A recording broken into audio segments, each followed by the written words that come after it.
میرا یہ جناب رستہ جو ہے یہ میرا سیدھا رستہ ہے، یہ تو اللہ نے پہلے دکھایا ہے۔ اب دیکھتے ہیں احمد رضا تم کیا کہتے ہو۔ آپ نے فرمایا دکھایا تو اس نے کافروں کو بھی، یہ مسئلہ دکھانے کا نہیں ہے، مسئلہ یہ یہاں ترجمہ ہونا چاہیے اہدنا الصراط المستقیم، یا اللہ مجھے سیدھی راہ چلا، سیدھی راہ دکھا نہیں، سیدھی راہ چلا۔ یہ ہے قرآن کی روح، یہ ہے قرآن فہمی۔ آگے بڑھیے سورہ بقرہ کی آیت نمبر 9۔ يخادعون الله والذين آمنوا وما يخدعون إلا أنفسهم وما يشعرون۔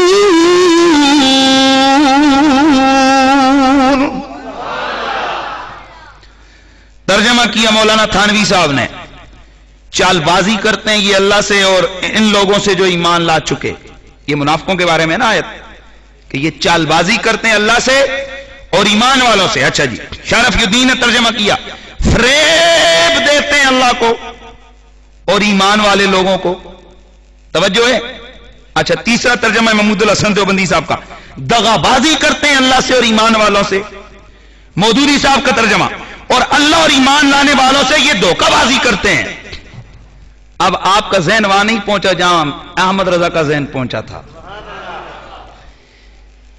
کہتے ہیں نا فلانے نے اس کو دھوکے سے مار ڈالا۔ کس سے مارا؟ دھوکہ کس کو کہتے ہیں؟ ایک بندہ یہاں چھپ کے کھڑا ہوا تھا، اس کو کہا جی بسم اللہ بسم اللہ، اس کو اندر لے کے گیا، اس کو جا کر کھانے میں زہر ملا کے دے دیا، تو یہ کیا کہا جائے گا؟ اس کو کیا کیا؟ تو دھوکہ اس بندے کو لگایا جا سکتا ہے جس کو پتہ نہ ہو بیچارے کو۔ تو بتاؤ یار اللہ کو بھی دھوکہ دیا جا سکتا ہے؟ ہاں، تو انہوں نے ترجمہ کیا، سارے مترجمین نے، دھوکہ دیتے ہیں اللہ کو، وہ اللہ کو تو دھوکہ دیا ہی نہیں جا سکتا، دھوکہ دیتے ہیں، یہ تو ترجمہ ہی غلط ہے۔ اے احمد رضا تم بولو ترجمہ کیا ہے؟ آپ نے فرمایا وہ دے تو نہیں سکتے پر دھوکہ دینا چاہتے ہیں اللہ کو۔ ہاں، یہ ہے قرآن فہمی، یہ ہے قرآن کی روح کو سمجھنا۔ آگے بڑھیے، اسی سورہ بقرہ اس کی آیت ہے، میرا اللہ فرماتا ہے اللہ یستہزئ بہم ویمدہم فی طغیانہم۔ سورہ بقرہ کی آیت نمبر 15 سر سید احمد خان نے ترجمہ کیا، اللہ ان منافقوں سے ٹھٹھا کرتا ہے۔ مرزا حیرت دہلوی نے ترجمہ کیا، اللہ ان سے ہنسی کرتا ہے، اللہ ان کی ہنسی اڑاتا ہے۔ محمود الحسن دیوبندی نے ترجمہ کیا، اللہ ان سے ہنسی کرتا ہے۔ وحید الزمان وہابی صاحب کا ترجمہ یہ ہے، اللہ ان سے دل لگی کرتا ہے۔ فتح محمد جالندری کا ترجمہ ہے، ان منافقوں سے خدا ہنسی کرتا ہے۔ اب ذرا خود غور کرو، اللہ کون ہے؟ اللہ کون ہے؟ نہ وہ ہنسی کرے، نہ وہ ٹھٹھا کرے، نہ وہ مذاق کرے، نہ وہ دغا کرے، نہ وہ دھوکہ دے، کیونکہ اللہ وہ ہے جو نہ عیب اس میں گئے۔ اور ارے آج اگر کوئی بڑا علم والا کسی سے ہنسی مذاق کرے، لوگ اس کو مایوس سمجھتے ہیں، کہتے ہیں دیکھو جی ان کی یہ شان نہیں ہے کہ یہ ہنسی مذاق اور ٹھٹھے مذاقیں کرنا شروع کر دیں۔ تو جب ایک عام عالم کے لیے یہ ہنسی مذاق اور ٹھٹھا یہ روا نہیں ہے تو اللہ کے لیے یہ کہنا کیسے روا ہو سکتا ہے؟ اے احمد رضا آپ ترجمہ فرمائے، اس کا ترجمہ کیا ہے؟ آپ نے ترجمہ کیا، اللہ اکبر، غور سے سننا، آپ نے ترجمہ کیا اللہ ان سے استہزاء فرماتا ہے جیسا اس کی شان کے لائق ہے۔ وہ ٹھٹھے مذاق نہیں کرتا، وہ جیسے اس کی شان کے لائق ہے وہ ان سے کیا کرتا ہے؟ استہزاء فرماتا ہے۔ ترجمہ وہ نہیں کیا کہ جس میں الوہیت کے مقام اور تقدیس کا نقص لازم آئے۔ اللہ اکبر، آگے بڑھیے، سورہ، بڑی عام بات میں آپ کو بتانے لگا ہوں، سورہ طٰہٰ آیت نمبر 121 121، آپ حیران ہوں گے، وَعَصَىٰ آدَمُ رَبَّهُ فَغَوَىٰ، یہ سورہ طٰہٰ آیت نمبر 121، اے غور نال سنے ہوں، اس میں وہ جو سودھیا والی تفسیر ہے نا جو آپ کو مفت کی ملتی ہے، بسم اللہ، اس کا ترجمہ ہے آدم نے اپنے رب کی نافرمانی کی پس وہ بہک گیا. یہ ترجمہ کیے کس نے؟ محمد جوناگڑھی نے. وہ جو سعودیہ والی آپ کو ملتی ہے ماشاءاللہ مفت والی, کیا لکھا؟ آدم نے نافرمانی کی پس وہ بہک گیا. آدم نے نافرمانی کی وہ بہک گیا. آئے ہائے. عاشق الہی دیوبندی صاحب نے ترجمہ کیا آدم نے نافرمانی کی اپنے رب کی پس گمراہ ہوا.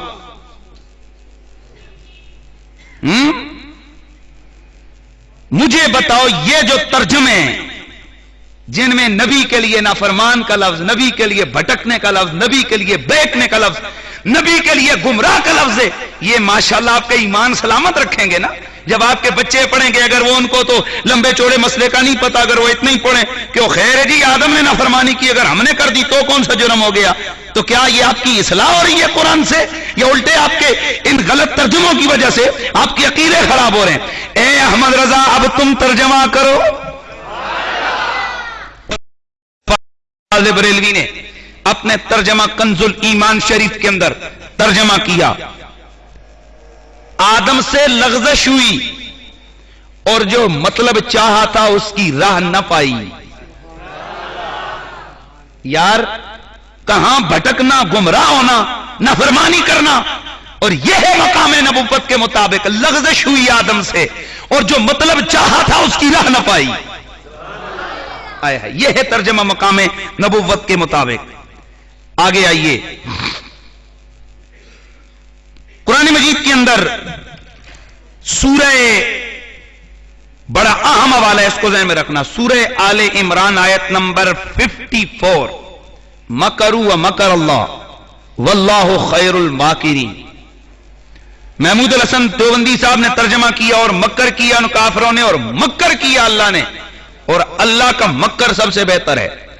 شاہ عبد القادر نے ترجمہ کیا فریب کیا ان کافروں نے اور فریب کیا اللہ نے, اور اللہ کا داؤ سب سے بہتر ہے. شاہ رفیع الدین نے ترجمہ کیا اور مکر کیا انہوں نے یعنی کافروں نے, اور مکر کیا اللہ نے, اور اللہ بہتر مکر کرنے والا ہے. اور گال سنو کو کڑی مکر کرے تو سیانے مکری ہو گئی ہے. اے کوئی طالب علم مکر کرے کہتے ہیں بڑا مکرا ہے, طنز کرتے ہیں کہتے ہیں مکرا نہ بنا کر ہیں. یار حیرت کی بات ہے, ایسا لفظ خدا کے لیے. اگر کوئی ہندو جسے عربی کا پتہ نہیں یہی شاہ عبد القادر کا ترجمہ اٹھا کر آپ کے سامنے ٹکرا جائے, وہ آپ کو کہے یار تم فریبی خدا کا کلمہ پڑھتے ہو, وہ آپ سے اتنا کہے کہ تمہارا خدا تو فریبی ہے. بھائی مجھے کچھ نہیں کہنا, دیکھ تیرے قرآن نے لکھا ہوا ہے. اب یہ قرآن نے نہیں لکھا, یہ اس مولوی کے غلط ترجمہ نے یہ معنی لیا ہے. اللہ نہ فریب کرتا ہے, اللہ نہ مکر کرتا ہے. اے احمد رضا تم ترجمہ کرو. امام اہل سنت امام احمد رضا نے ترجمہ کیا رحمہ اللہ تعالی, آپ نے ترجمہ کیا مکروا ومکر اللہ, ان کافروں نے مکر کیا اور اللہ نے ان کے ہلاکت کی خفیہ تدبیر فرمائی ہے, اور اللہ بہتر تدبیر فرمانے والا ہے. یہ ترجمہ ہے. اللہ اکبر. آگے اسی طرح سورہ انفال یمکرون ویمکر اللہ واللہ خیر الماکرین, وہ مکر کرتے ہیں اور اللہ بھی مکر کرتا ہے, اور اللہ بہتر مکر کرنے والا ہے. یہی ترجمے کیے انصاروں نے, اور اعلیٰ حضرت نے یہاں بھی ترجمہ کیا یمکرون, انہوں نے مکر کیا ہے, وہ مکر کرتے ہیں. ویمکر اللہ, اللہ ان کے مکر کے مقابلے میں خفیہ تدبیر فرماتا ہے. یہ ترجمہ ہے. اور اگلی آیت ہے قال الحواریون نحن انصار اللہ, یہ حواری بولے کہ ہم انصار اللہ ہیں. اس کا ترجمہ کیا محمود الحسن دیوبندی صاحب نے کہ ہم مدد کرنے والے ہیں اللہ کی. کس کی مدد کرنے والے؟ اللہ کی. لو جناب, بندیاں دی مدد دا عقیدہ کوئی نہیں, اللہ دی مدد پہ آ گیا. ہم مدد کرنے والے ہیں اللہ کی. مودودی صاحب کا ترجمہ کی ہے ہم اللہ کے مددگار ہیں. عبد الماجد دریابادی صاحب کا ترجمہ ہے ہم ہیں اللہ کے مددگار. شاہ رفیع الدین صاحب کا ترجمہ ہے ہم ہیں مدد دینے والے اللہ کے. احمد رب بریلوی رحمت اللہ تعالی آپ نے ترجمہ کیا ہم اللہ کے دین کے مددگار ہیں، اللہ کو مدد کی ضرورت نہیں ہوتی ہے. یہ ہے قرآن فہمی. تو میرا ٹاپک تھا نا امام احمد رضا اور قرآن فہمی، یہ ہے قرآن فہمی امام احمد رضا کی. آگے سورہ آل عمران آیت نمبر 140. ہمارا یہ عقیدہ ہے کہ اللہ تعالیٰ ازل سے ہر شے کو جانتا ہے.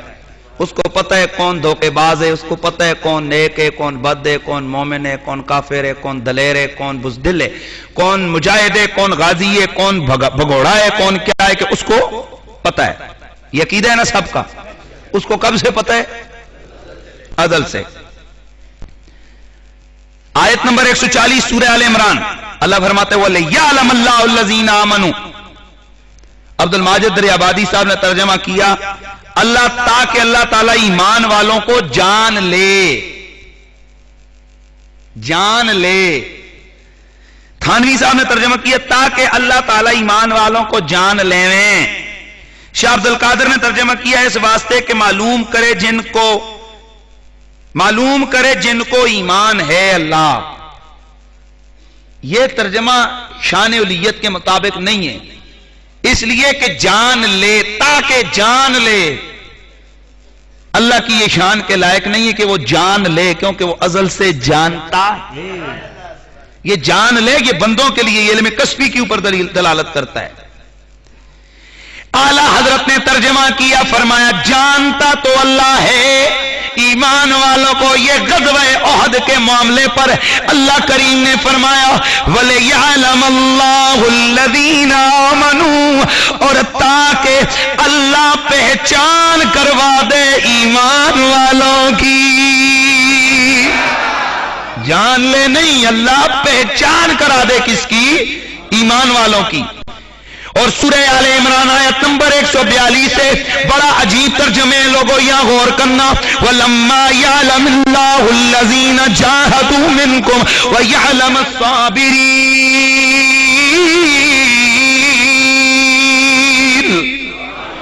عبد الماجد دریابادی صاحب نے ترجمہ کیا ابھی اللہ نے تو تم میں سے ان لوگوں کو جانا ہی نہیں ہے جنہوں نے جہاد کی، اور صبر کرنے والوں کو بھی نہیں جانا. غور ہے آپ کا. اللہ نے تم میں سے مجاہدوں کو تو ابھی جانا ہی نہیں ہے.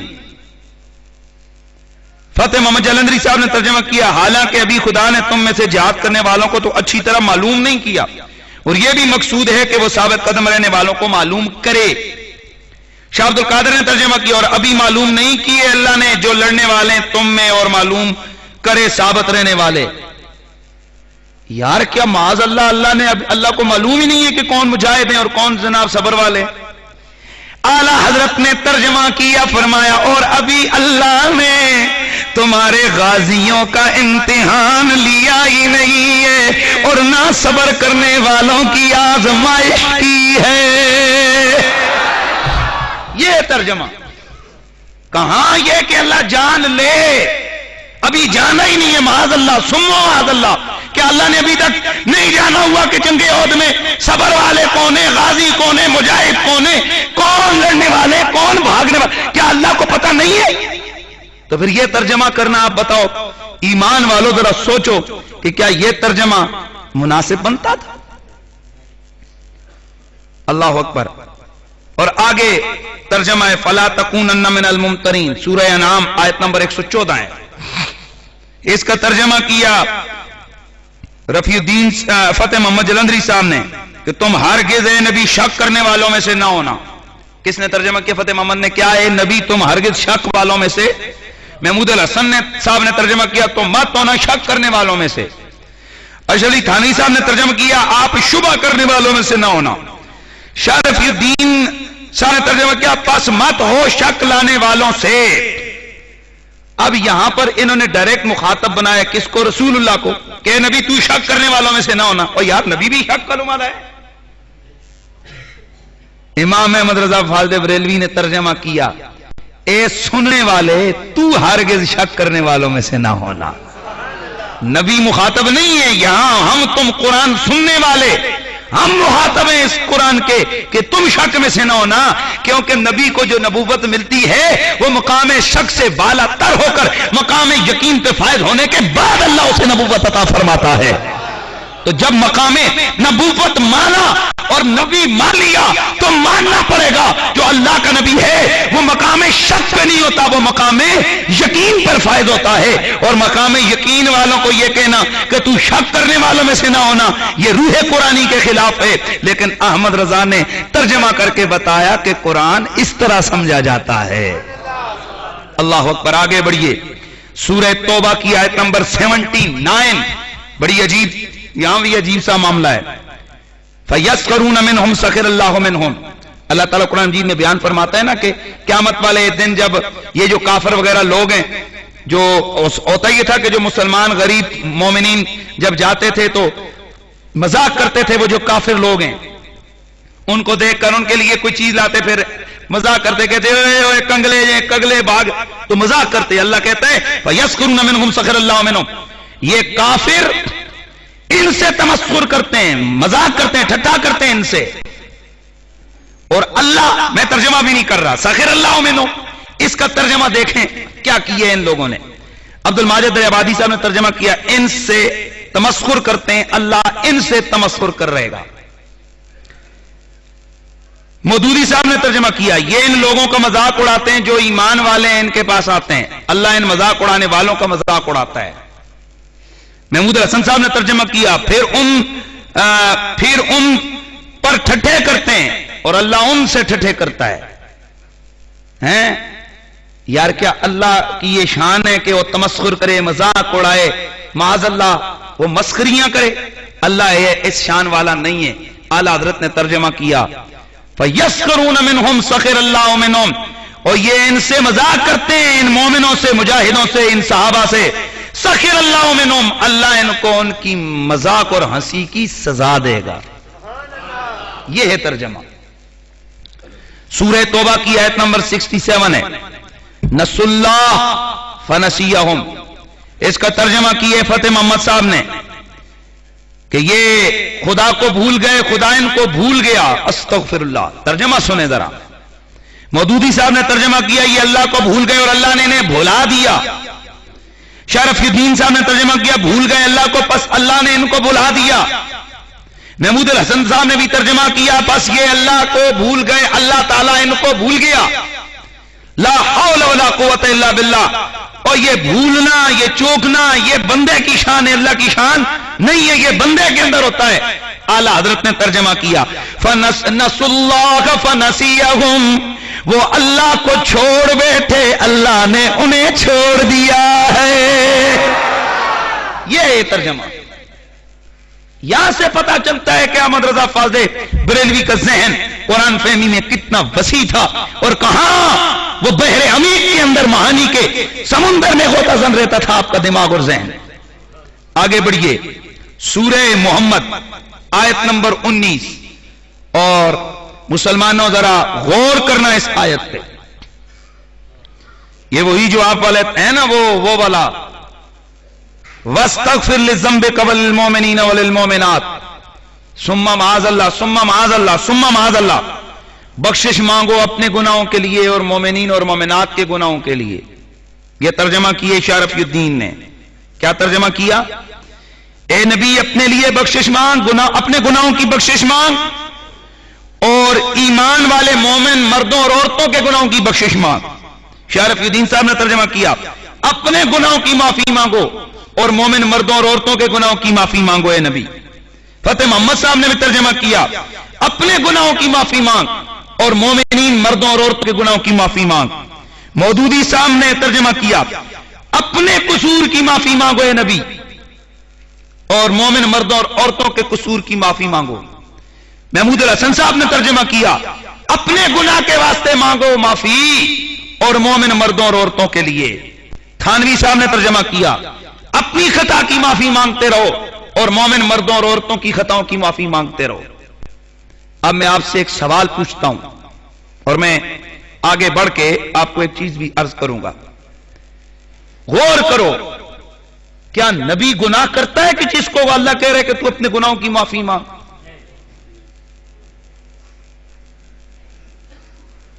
امام احمد رضا فاضل بریلوی نے کہا ظالموں، اور تمہیں قرآن کا فہم نہیں آتا تو قلم اٹھانے کی ضرورت کیا ہے، ترجمے کرنے کی ضرورت کیا ہے؟ آپ نے ترجمہ کیا وَاسْتَغْفِرْ لِذَنْبِكَ وَلِلْمُؤْمِنِينَ وَلِلْمُؤْمِنَاتِ۔ او لوگو یاد رکھو، اور نبی گناہ نہیں کرتا، نہ صغیرہ نہ کبیرہ نہ چھوٹا نہ بڑا۔ وجہ کیونکہ نبی کا ہر فعل ہمارے لیے سنت، تو اگر نبی گناہ کرے تو پھر اس کا گناہ بھی تو ہمارے لیے سنت ہوگی نا، پھر تو ہمیں بھی معاذ اللہ ثم معاذ اللہ۔ یہ کہاں تک چلا جائے گا یہ معاملہ؟ نبی گناہ نہیں کرتا۔ اس آیت کا ترجمہ کیا ہے؟ آپ نے ترجمہ کیا اے میرے محبوب، اپنے خاصوں اور عام مسلمان مردوں اور عورتوں کے گناہوں کی معافی مانگو۔ اپنے گناہوں کی نہیں، اپنے خاصوں اور عام مومن مردوں اور عورتوں کے گناہوں کی معافی مانگو۔ یہ ہے ترجمہ، یہ ہے ترجمہ، اور یہ ہے قرآن فہمی۔ اور یہ آیت نمبر کون سی تھی میرا سننے والا؟ یہ آیت کا نمبر یاد رکھے، آیت نمبر 19 سورہ محمد، پارہ نمبر 26 سورہ محمد، آیت نمبر 19، جس میں نبی کو گناہگار لکھا گیا۔ اور پھر آیت 2 سورہ فتح 26واں پارہ، لِيَغْفِرَ لَكَ اللَّهُ مَا تَقَدَّمَ مِن ذَنبِكَ وَمَا تَأَخَّرَ۔ اس کا ترجمہ کیا فتح محمد جلندری صاحب نے کہ تاکہ خدا محمد تمہارے اگلے اور پچھلے گناہ بخش دے، اور شرف الدین صاحب نے ترجمہ کیا بخشے واسطے تیرے خدا جو کچھ ہوا تھا پہلے گناہوں سے تیرے اور پچھلے گناہوں سے تیرے۔ محمود الحسن صاحب نے ترجمہ کیا تاکہ معاف کرے تجھ کو اللہ جو آگے ہو چکے تیرے گناہ اور جو پچھلے ہوں گے تیرے گناہ۔ شاہ عبد القادر نے بھی یہی ترجمہ کیا، اور اللہ تعالیٰ تاکہ تمہاری اگلی اور پچھلی خطاؤں کو معاف کر دے۔ اعلیٰ حضرت نے فرمایا او اللہ کے بندو، اور نبی کے خطائیں اور گناہ نہیں ہوتے ہیں، بلکہ یہاں پر کیا ہے؟ لِيَغْفِرَ لَكَ اللَّهُ، یہ لام بیچ میں سے گول کر گئے تھے نا، تاکہ ان کو اس وجہ سے ان کو معنی سمجھ نہیں آیا۔ لِيَغْفِرَ لَكَ اللَّهُ مَا تَقَدَّمَ مِن ذَنبِكَ وَمَا تَأَخَّرَ۔ اے میرا سونا مدنی، تاکہ اللہ تیرے صدقے تیرے اگلوں کے گناہ بھی بخشے، تیرے پچھلوں کے گناہ بھی بخشے۔ یہ ہے ترجمہ، اور یہ ہے قرآن فہمی۔ اس کو کہتے ہیں کہ قرآن فہمی یہ ہے۔ اب یہاں پر میں آپ کو ایک چھوٹا سا حقیقت پر مبنی ایک واقعہ سناتا ہوں۔ یہ 1.5 سال ہوا ہے، یا غالباً سال سوا سال ہوئے۔ یہاں ایک آپ بہت سارے دوستوں کو پتہ ہی ہے کہ 5-6 عیسائیوں نے میرے ہاتھ پہ اسلام قبول کیا۔ اخبار میں خبر چھپی، اور اسلام آباد کا نام نہیں لیتا ہے کہ اخبار کا ایک سب ایڈیٹر ہے، وہ عیسائی لڑکا تھا، بڑا اس کا مطالعہ تھا تقابل کا، وہ میرے پاس آ گیا۔ پہلے اس نے ٹائم لیا جی کہ میں آپ سے کچھ معلومات لینا چاہتا ہوں، آپ ذرا مجھے ٹائم دیں۔ میں نے کہا بسم اللہ آ جاؤ۔ ہم لوگ بیٹھ گئے، اندر لائبریری میں بیٹھا، میرے ساتھ اور 2-4-5 لوگ بھی بیٹھے تھے۔ اب اس لڑکے نے قرآن پاک ایسے اس نے نظر ڈالی، تو یہی والے جو ہیں نا ترجمے، چونکہ میرے پاس سارے ترجمے تو پڑھیں، اس نے ایک ترجمہ نیچے اٹھا کر اس کو ہاتھ میں ایسے پکڑ کے رکھا، اور کہنے لگا جی مولانا صاحب بات یہ، ذرا مجھے ایک بات کا جواب دیں۔ میں نے کہا جی بسم اللہ بولیں۔ کہنے لگا جی یہ بتائیں کہ ایک آدمی ایسا ہے کہ جو مجرم تھا پھر اس کو معافی مل گئی، اور ایک آدمی ایسا ہے جس نے کبھی کوئی جرم کبھی کوئی گناہ کیا ہی نہیں، ان دونوں میں سے بتائیں کون افضل ہے؟ میں نے کہا یار واضح ہے جس نے کبھی گناہ کیا ہی نہیں وہ افضل ہے۔ کہنے لگا وہ افضل ہے؟ میں نے کہا ہاں بالکل افضل ہے۔ کہنے لگا تو پھر آپ مسلمان کیوں ہیں، آپ عیسائی ہوں؟ میں نے کہا تیرا دماغ ٹھیک ہے کیا کہہ رہا ہے؟ کہنے لگا جناب آپ پہلے یہ بتاؤ کہ عیسیٰ علیہ السلام کا آپ کی نظر میں کیا مقام ہے؟ میں نے کہا روح اللہ، کلمت اللہ، اللہ کے پیغمبر، اللہ کے رسول۔ کہا ان سے کبھی لائف میں کوئی گناہ سنا؟ میں نے کہا استغفر اللہ، کبھی نہیں ہوا۔ کہنے لگا نہیں ہوا نا؟ میں نے کہا نہیں ہوا یار، نبی سے گناہ نہیں ہوتا۔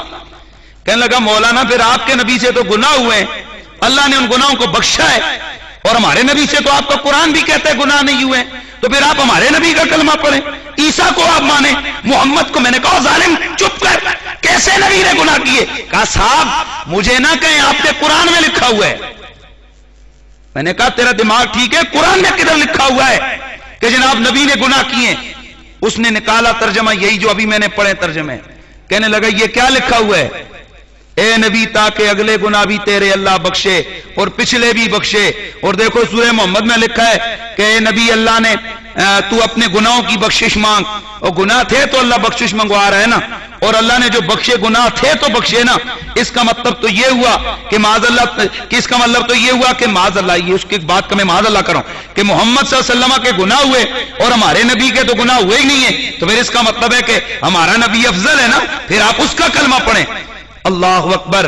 مسلمانوں اب میں تمہیں کہتا ہوں، جاؤ یہ سعودیہ والی تفسیر پاس رکھو، اشرف علی تھانوی کا ترجمہ پاس رکھو، یہ باقی دیوبندیوں اور وہابیوں کے ترجمے پاس رکھو، اور تم میں سے جو بڑے سے بڑا اسکالر ہے وہ اس طرح کے یہودی اور عیسائی کا جواب دے دے، میں اس کی ٹانگوں کے نیچے سے گزروں گا۔ لیکن اب ذرا سنو، میں نے اس کو نیچے بٹھایا، میں نے کہا بیٹا بیٹھ، ابھی شاید تجھے پتا نہیں، قرآن اردو میں نہیں، قرآن عربی میں ہے، اور عربی کے اندر کہیں بھی نہیں ہے کہ اللہ نے معاذ اللہ ہمارے نبی کے گناہ ہیں اور اللہ نے وہ بخشے۔ کہا نہیں مولانا صاحب، یہ آپ کے سعودیہ سے جو تفسیر آتی ہے اس میں بھی لکھا ہے، جو آپ کے حاجیوں کو ملتی ہے اس میں بھی لکھا ہے، آپ جان نہیں چھڑا سکتے۔ میں نے اتارا ترجمہ کنز الایمان امام احمد رضا فاضل بریلوی کا، میں نے کہا بیٹا ذرا یہ پڑھ کیا لکھا ہے؟ وہاں لکھا ہوا اس نے پڑھا، تاکہ تیرے صدقے تیرے اگلے گناہ بھی بخشے جائیں، تیرے صدقے تیرے اگلے امتیوں کے گناہ بھی بخشے جائے، تیرے پچھلوں کے گناہ بھی بخشے جائے۔ میں نے کہا دیکھ، جیسے تم عیسائیوں کا عقیدہ ہے کہ عیسیٰ علیہ السلام امت کی گناہوں کی بخشش کی شفاعت کا ذریعہ بنتے ہیں، اسی طرح قرآن یہ بتا رہا ہے کہ نبی کے واسطے اور وسیلے سے اللہ نبی کے اگلوں کو بھی بخشے گا، نبی کے پچھلوں کو بھی بخشے گا۔ یہ ہے معاملہ۔ اگر کہ اس نے تھوڑی لے دے کی، میں آج تک سوچتا ہوں کہ اگر کنز الایمان نہ ہوتا تو میں اس یہودی اور عیسائی کو جواب کیا دیتا۔ اس لیے احمد رضا کی قرآن فہمی دنیا مانتی ہے، اور میں آپ حضرات سے یہی گزارش کروں گا کہ یہ جو ترجمے ہیں قرآن پاک کے، یہ صرف میں نے چند آیتیں پیش کی ہیں، یہ سینکڑوں آیتیں ہیں جن کے ترجمے غلط ہیں۔ اور جس طرح ایک یہودی، اور ایک منٹ تھوڑی دیر پہلے جب میں نے مکر ہوا مکر اللہ والی آیت پڑھی ہے، اگر یہی ترجمہ شاہ عبد القادر کا ترجمہ اٹھا کر اگر ایک سکھ اور ہندو آپ کے سامنے آ کر باس کرے اور کہے کہ تیرا خدا فریبی ہے، اس کو کیا جواب دو گے؟ اس لیے مسلمانوں، یہ جو کہتے ہیں جی یہ آپس میں مولوی لڑتے ہیں، مولویوں کا دماغ خراب نہیں ہے کہ مولوی لڑتے ہیں، مولوی جناب پاگل نہیں ہے۔ اگر وہ کہتے نا کہ جد بولیے تو پھر بھانبڑ مچتا ہے، اگر ہم بولے تو آگ چلتی ہے، بھانبڑ مچتے ہیں پھر،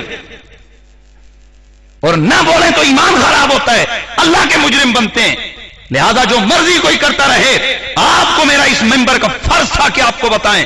آج کے بعد یہ سننے والے غور سے سنو، کسی ایرے غیرے نتو غیرے کے قرآن مجید کے ترجمے کو بے شک عزت و ادب اور احترام کے ساتھ لا کے تم اس مسجد میں میرے پاس آ کر جمع کرواؤ، اور ہر آدمی اپنے گھروں میں اور جہاں بھی وہ ترجمہ پڑھتا ہے تو وہ ترجمہ امام احمد رضا فاضل بریلوی کا ترجمہ پڑھے۔ کون سا؟ کنز الایمان۔ کون سا ترجمہ پڑھے گا؟ کنز الایمان شریف کو ترجمہ پڑھے، اور اگر نہیں تو پھر ان جوابوں کے سوالوں کے جواب تیار کرو، پھر کیا جواب ہیں تمہارے پاس؟ اور یہ جو سعودیہ سے آنے والی تفسیر ہے، یہ اصل فرقہ واریت یہ پھیلا رہی ہے۔ کیا یہ فرقہ واریت نہیں ہے؟ اس کے صفحہ نمبر 1069 سورہ نمل کے اندر لکھا ہوا ہے کہ نبی علیہ السلام کو تو نبوت ملنے سے پہلے پتہ ہی نہیں تھا، ان کے وہم و گمان میں بھی نہیں تھا کہ مجھے نبی بنایا جا رہا ہے۔ میں نے کہا لانتی، تو کہتا ہے کہ نبی کو پتہ ہی نہیں تھا، وہم و گمان میں ہی نہیں تھا کہ مجھے نبی بنایا جا رہا ہے، حالانکہ میرے نبی تو فرماتے ہیں میں تو ماں کے پیٹ میں تھا، لوح محفوظ کے اوپر چلتی ہوئی قلم کی آواز کو سن رہا ہوتا تھا۔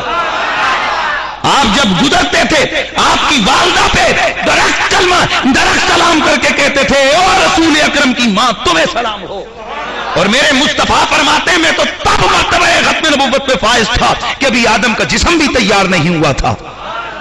ہاں تو کیا سمجھتے ہو جنا وہ حضور کو او جی اچانک انہیں پکڑ کے نبی بنایا گا، ان کو پتہ ہی نہیں تھا. لا حول ولا قوت الا باللہ العلی العظیم.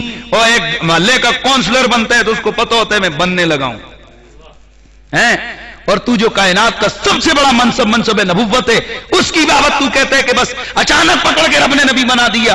تیرا تو یہ نظریہ لوگوں کے ذہنوں میں جائے گا کہ بس اس کا مطلب ہے کہ اچانک اللہ تعالیٰ کسی بندے کو پکڑتا ہے اور پکڑ کے نبی بنا دیتا ہے. لا حول ولا قوت. حالانکہ قرآن کہتا ہے اللہ یعلم حیث یجعل رسالتہ، اور اللہ جانتا ہے کہ اس نے اپنے اس نبوت کے گوہر اور نبوت کے موتی کو کس سیٹ میں جا کر ڈالنا ہے اور رکھنا ہے اور کہاں اس نے نبوت کا منصب عطا فرمانا ہے. یہ ہے قرآن اور حدیث کا فہم. حضرات، اور مجھے اللہ کا شکر کرنا ادا کرنے اور فخر کرتا ہوں میں، اللہ کا کرم ہے کہ میرے سننے والا جاہل یا نہیں بیٹھا ہوتا. میرے سامنے اللہ کا کرم ہے کہ پڑھے لکھے نوجوان کالجز یونیورسٹیز کے سٹوڈنٹس اور اچھے عہدوں پہ آپ لوگ فائز ہونے والے لوگ اور ایجوکیٹڈ لوگ آپ یہاں پر بیٹھے ہوئے ہو. اس لیے یہاں تک ممکن ہو آگے اس دین کی تبلیغ کرو، اس میسج کو عام کرو، جتنا ممکن ہو اس بیانات کی کیسٹیں اور یہ چیزیں آگے پہنچاؤ لوگوں کو، تاکہ انہیں یہ مفت کی تفسیریں پڑھنے کا خمیازہ نہ بھگتنا پڑے. اس لیے اللہ سے دعا کرتے ہیں اور بات کو ختم کرنا چاہتا ہوں. وہی علم کی دنیا کا نیر تاباں، قرآن فہمی کا وسیع و عریض ملکہ رکھنے والا، عاشقوں کا امام، امام اہل سنت امام محمد رضا فاضل بریلوی علیہ رحمہ، اسی سفر المظفر کے مہینے میں آپ کا وصال ہوا. انا للہ و انا الیہ راجعون. اللہ تعالیٰ مجھے اور آپ کو اکابر کی اتباع کی توفیق عطا فرمائے. وآخر دعوانا الحمد